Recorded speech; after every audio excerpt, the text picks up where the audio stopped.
As I'm standing there, these four men come in and they were looking at these games on the wall, but they were staring at me. It wasn't paranoia, I wasn't imagining it. And you know, when you feel like you're going to collapse, everything seemed like it was in slow motion, and then this guy just started filming me.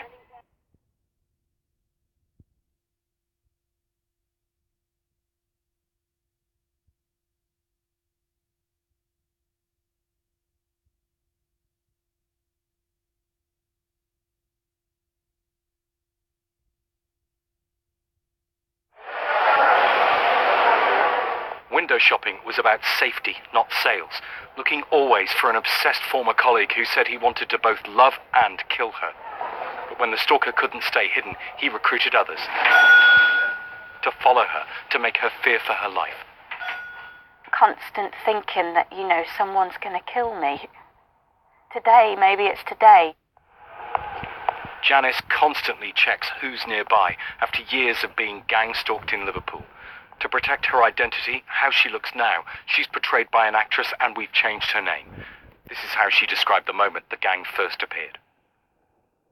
I had a game, I was taken back to a shop. And there was this really long queue, and as I'm standing there, these four men come in and they were looking at these games on the wall, but they were staring at me.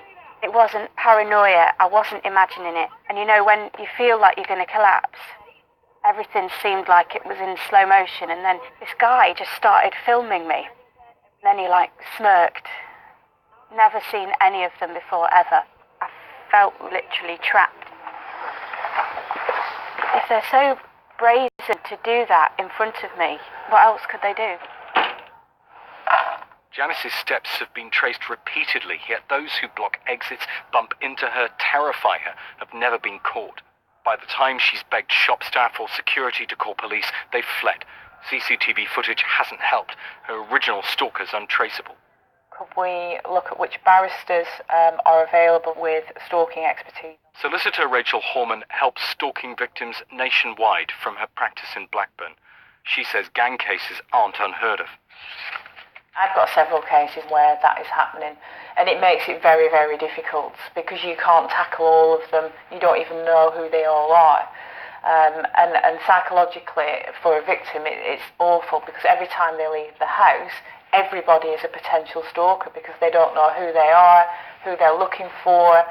And it can make people become quite paranoid, understandably, and they just stop trusting anybody or stop leaving the house, so it really is horrific. The stalker has told a particular story about the person, then everyone else could feel completely justified in joining in the campaign. Dr. Jane Monckton-Smith understands the psychology of gang stalking. The expert on methods to stop stalkers says some build a fictional backstory of love lost. Sometimes people will be drawn into helping because they think they're doing the right thing. They might have been told a story that, look, I really like this girl, and I think if I just can get her attention, and then the friend will go and say, well, just talk to him, he's lovely. And before you know it, that person's involved in the stalking campaign without even knowing it.